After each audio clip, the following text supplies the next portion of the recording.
우리 하나님 말씀 에베소서 6장 1절에서 3절 말씀, 그리고 잠언서 23장 22절 말씀 두 말씀 보도록 그렇게 하겠습니다. 먼저 우리 에베소서 6장 1절에서 3절 말씀 제가 봉독하겠습니다. 예. 오른쪽 우리 나와 있죠. 자녀들아, 주 안에서 너희 부모에게 순종하라. 이것이 옳으니라. 내 아버지 어머니를 공경하라. 이것은 약속이 있는 첫 계명이니 이로써 내가 잘되고 땅에서 장수하리라. 아멘. 자, 우리 잠언서 23장 22절 말씀 제가 봉독하도록 하겠습니다. 너를 낳은 아비에게 청종하고 내 늙은 어미를 경히 여기지 말지니라. 아멘. 이제 우리 앞뒤 저랑 먼저 인사하겠습니다. 오라 우리가 여호와께 돌아가자. 시작. 오라 우리가 여호와께 돌아가자. 네. 앞뒤 자분들과 또 인사하면서 인사하겠습니다. 오라 우리가 여호와께 돌아갑시다. 네. 감사합니다. 네. 미국에 이제 그 판사라는 TV 프로그램이 있었습니다. 이 로버트 프랭클린이라는 가정법원 판사가 주재했던 실제 판례를 드라마했던 그런 프로그램입니다. 그 중에 한 사건이 있었는데요. 어느 한 어머니가 하나밖에 없는 아들을 마다하고 자기가 키우던 개에게 1억 5,600만 달러, 약 한 1,700억 원을 상속하자 아들 부부가 소송을 제기한 사건입니다. 그래서 원고는 아들 부부이고요. 피고는 개와 개의 관리인입니다. 네, 재판 개시와 함께 피고 측 변호사가 사건의 개요를 쭉 밝히면서 비디오로 녹화된 어머니의 유언을 공개했습니다. 60대 중반쯤 돼 보이는 그 어머니가 일어나서 카메라를 향해서 격앙된 목소리로 유언을 시작했습니다. 그 어머니가 서두에 나를 정신 나간 사람으로 보지 마라. 나는 아주 멀쩡한 정신으로 이 유언을 하고 있다. 이렇게 얘기하면서 옆에 있는 개를 가리키면서 나의 유산 1억 5,600만 달러를 여기에 앉아있는 개, 그 개 이름이 프레드 3세예요. 이 프레드 3세에게 내가 상속한다. 근데 프레드 3세가 죽으면 그 돈은 고아원과 동물 애호협회에 기증하라. 그리고 돈은 개 관리인이 관리하게 하고 그 관리인에게는 연 5만 달러, 그러니까 5,500만 원을 지급하라. 아들에게는 내키지 않지만 100만 달러, 약 한 11억 원, 지금으로 따지면 한 13억 원 되겠죠. 그걸 내가 상속한다. 단 아들이 이 유언에 불복하여 문제를 일으키면 1달러를 줘라. 이게 유언이에요. 그래서 이제 피고 측 변호인이 막 나와가지고 막 아들의 비행과 어머니의 노여움을 막 낱낱이 열거하는 거예요. 그래서 증언대에서는 아들을 막 곤혹스럽게 했죠. 자, 근데 피고 측 변호인이 아들에게 어머니의 생일을 물었습니다.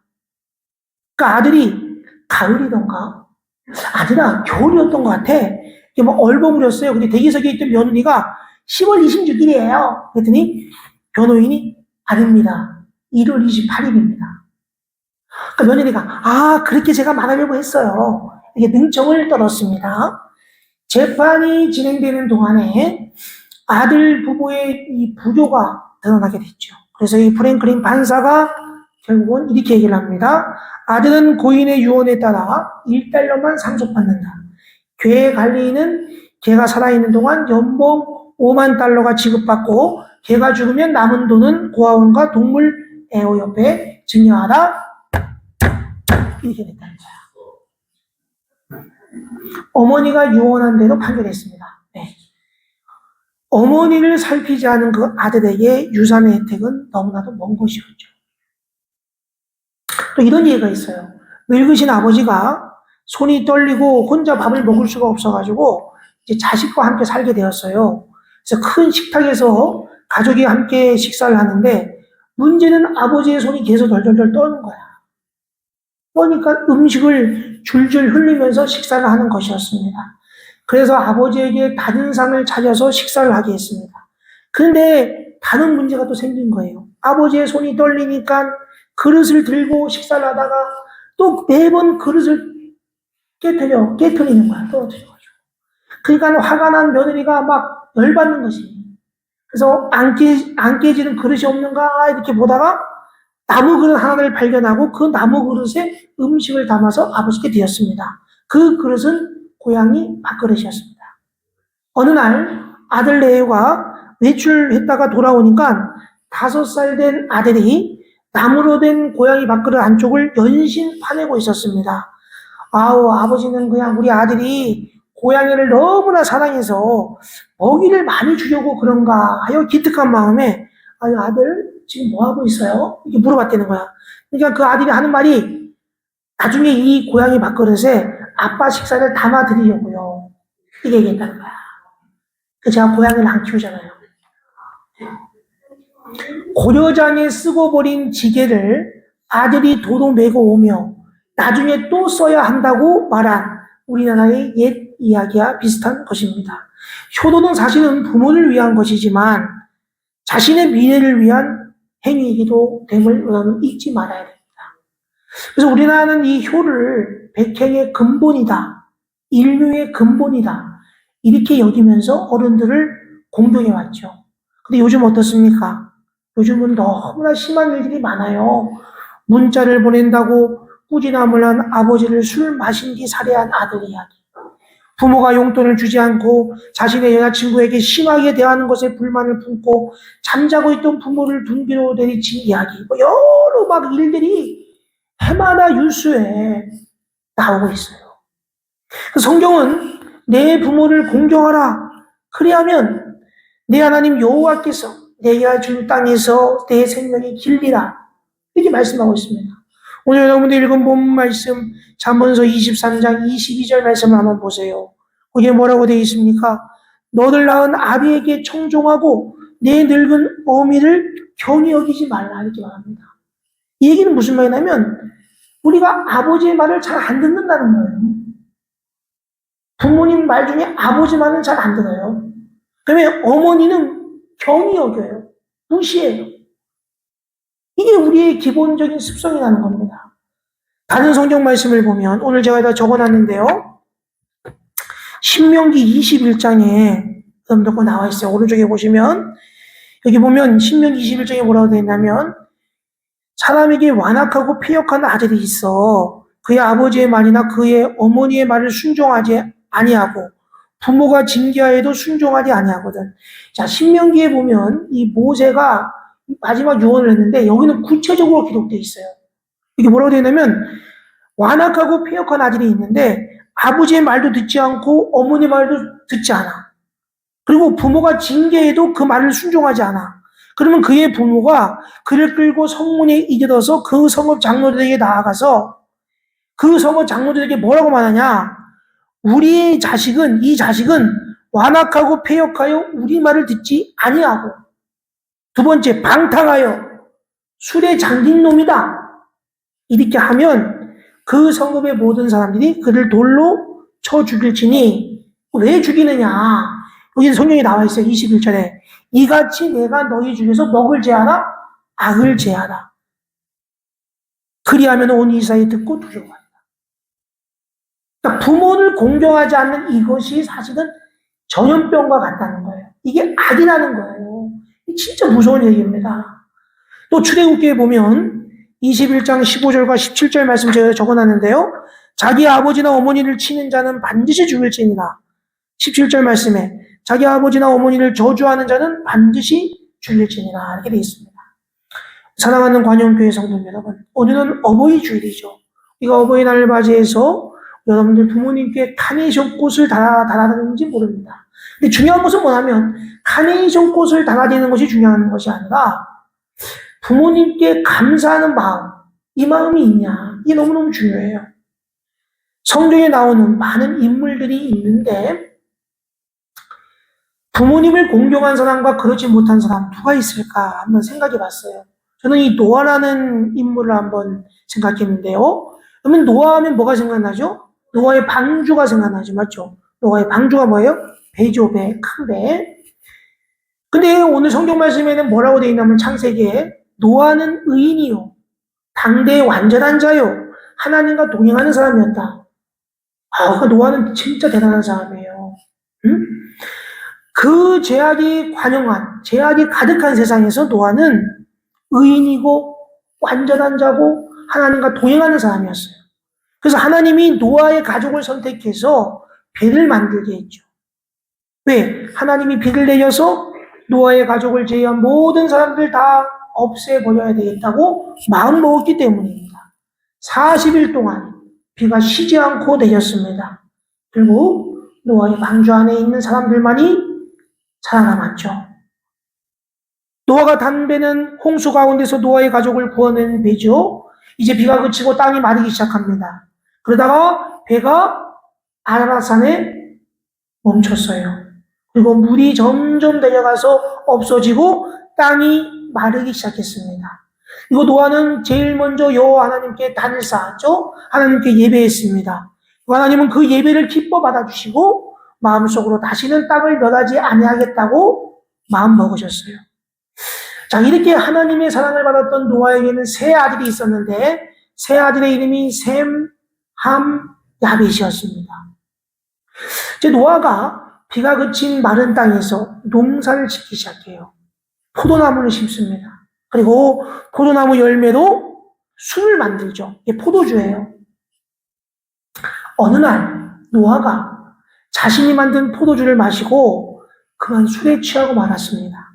당대의 의인이요 완전한 사람이요 하나님과 동행했다는 그 노아가 술을 마시고 술에 취해서 옷을 벗고 아무것도 안 입은 채 장막 속에 누워 있었던 것입니다. 노아가 얼마나 술에 취했는지 누가 들어오는지도 몰랐어요. 자, 근데 두 번째 아들 함이 그 장막 안에 우연히 들어갔다가 그만 아버지의 벌거벗은 모습을 본 것입니다. 그리고 형인 셈과 동생인 야벳에게 얘기한 거예요. 아니 글쎄 아버지가 술에 취해서 옷도 안 입고 누워있어. 이렇게 얘기한 겁니다. 자, 근데 그 이야기를 들은 셈과 야벳은 어떻게 행동합니까? 셈과 야벳은 아버지가 어떻게 술에 취해 있는가 궁금해하지 않았어요. 그리고 야, 이 아버지의 벌거벗은 모습을 사람들이 보면 어떻게 하나? 우리가 옷을 가져다가 그 옷을 살짝 덮어드리자. 이렇게 셈하고 야벳은 결정한 것입니다. 그리고 옷을 어깨에 메고 장막 안에 들어가죠. 이들은 아버지의 그 벗은 모습을 보지 않으려고 또한 아버지를 깨우지 않으려고 뒷걸음을 살금살금 쳐서 아버지의 벗은 몸에 그 옷을 덮었습니다. 그들은 절대로 얼굴을 돌려 아버지의 벗은 모습을 보지 않았습니다. 사랑하는 관현교회 성도 여러분, 비록 의인이요 완전한 자요 하나님과 동행했던 노아였지만 잘못을 할 수가 있는 거예요.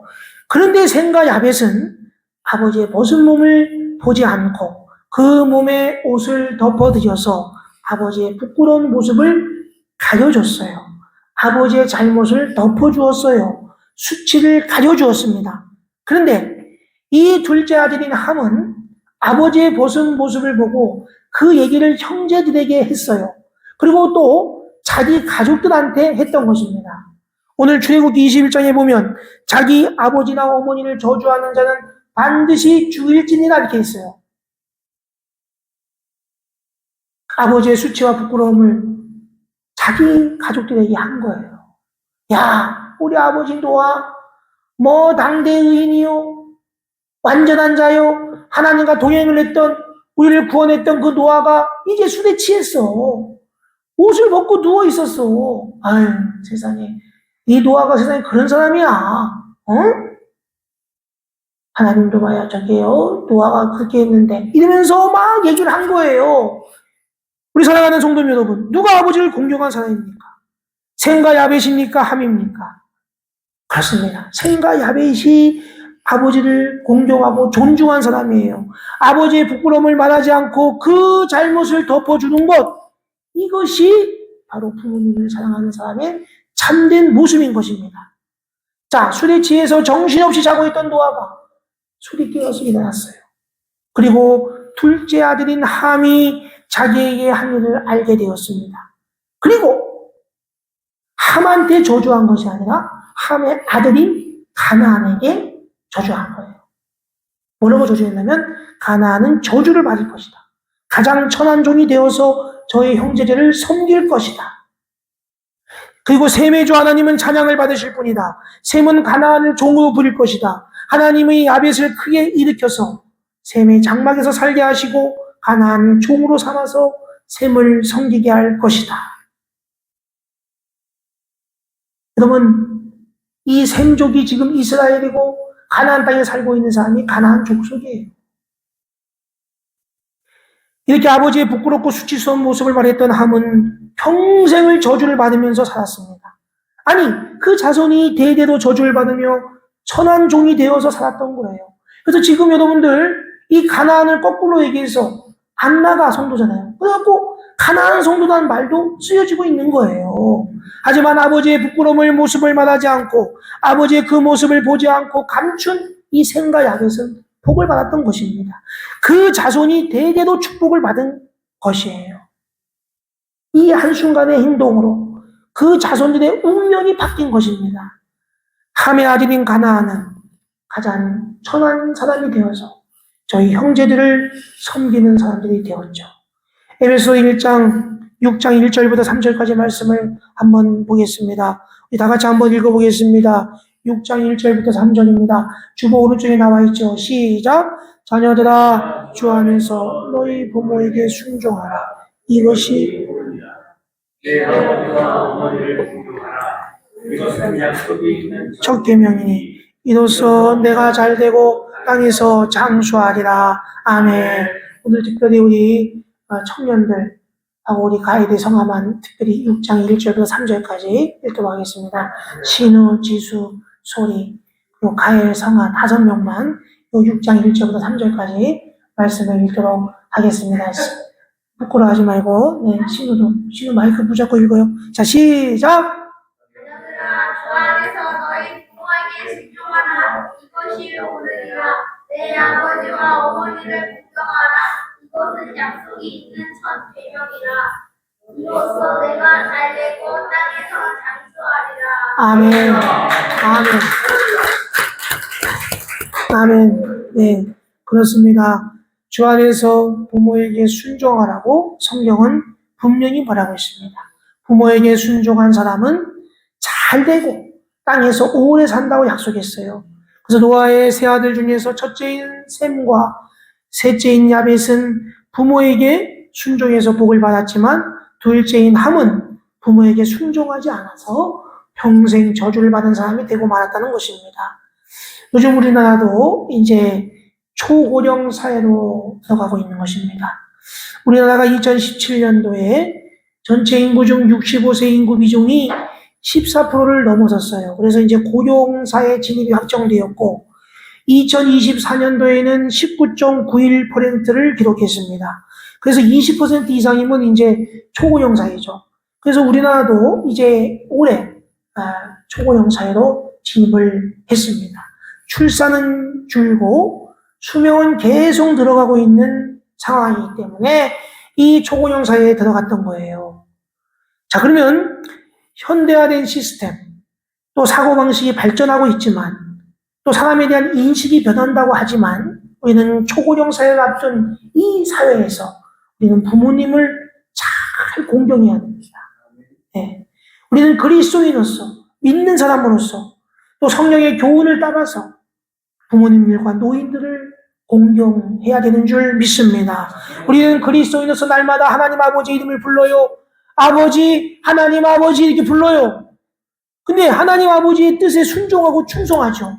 그런데 그 충성과 순종의 범위가 하나님께만 국한된다면, 내 부모에게까지 닿지 않는다면 하나님의 뜻을 거스르는 것입니다.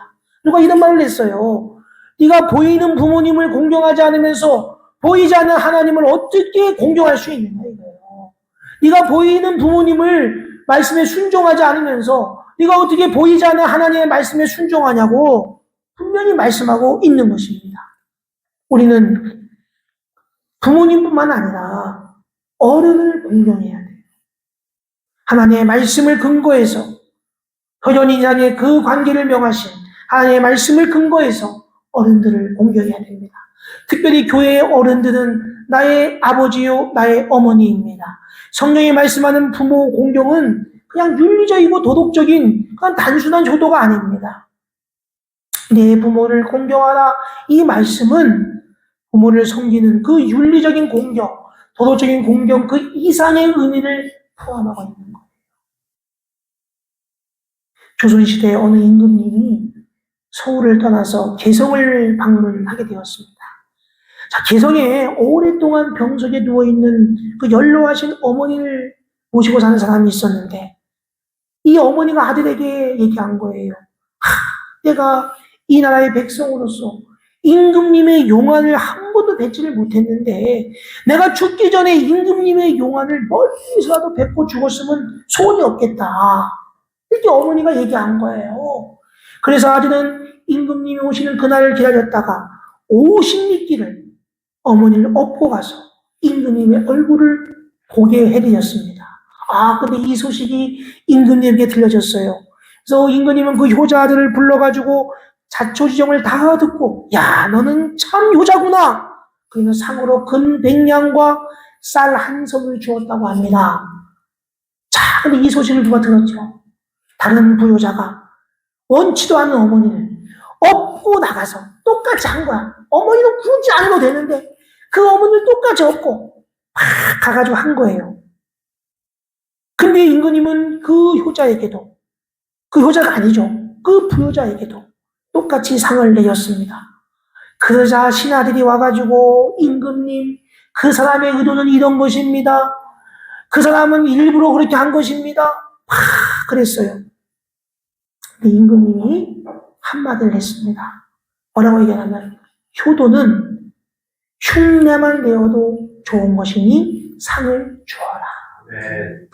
흉내라도 되세요.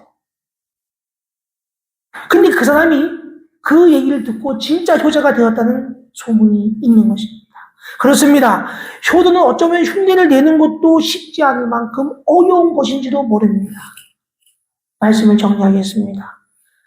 우리가 하나님으로부터 약속을 받을 첫 계명은 바로 주 안에서 부모님을 공경하는 것입니다. 잠언서 23장 22절 말씀을 다시 한번 보면 이렇게 돼 있어. 너를 낳은 아비에게 청종하고 내 늙은 어미를 경히 여기지 말지니라. 이는 부모의 말씀에 순종하고 그 말씀을 무시하지 말고 핀잔하지 말고 가볍게 여기지 말라는 말씀이에요. 우리 부모님들 못 배우시고 그렇다고 하더라도 그 삶의 지혜를 여러분들이 다 배우셔야 됩니다. 부모님을 공경하는 것은 하나님의 명령입니다. 이 명령은 단순한 전업을 넘어선 그 이상의 명령이신 줄 분명히 아시기를 바랍니다. 그래서 우리는 우리의 친지와 이웃과 이웃의 어른들까지도 우리는 부모처럼 공경해야 합니다. 이 부모님의 공경, 이 어른신 공경은 하나님을 경외하는 것과 같은 것임을 꼭 잊지 마시고 하나님의 효도 명령을 실천해서 그 놀라운 하나님의 축복을 소유하시는 사랑하는 관용교회 성도님들이 다 되시기를 주님의 이름으로 축원합니다. 아멘. 기도하겠습니다. 사랑이 많으신 하나님 아버지, 오늘 어버이 주를 맞이하여 육신의 부모님을 주신 하나님 아버지께 진심으로 감사를 드립니다. 하지만 우리 소중한 부모님께 우리가 너무나 잘못할 때가 많았습니다. 주님 이 시간 용서하여 주옵소서. 사랑하는 성도님들이 부모님의 사랑을 깨달아 알고 부모님의 말씀에 순종하게 하여 주옵소서. 샘과 야베처럼 부모님의 잘못을 덮어주고 감싸 안고 부모님의 있는 모습 그대로 공경하고 존중하는 사랑하는 성도님들이 다 되게 하여 주옵소서. 하나님이 주신 부모 공경의 명령을 일평생 실천하여 하나님이 주시는 놀라운 축복을 누리게 하여 주옵소서. 이 모든 말씀 예수님의 이름으로 기도하옵나이다. 아멘.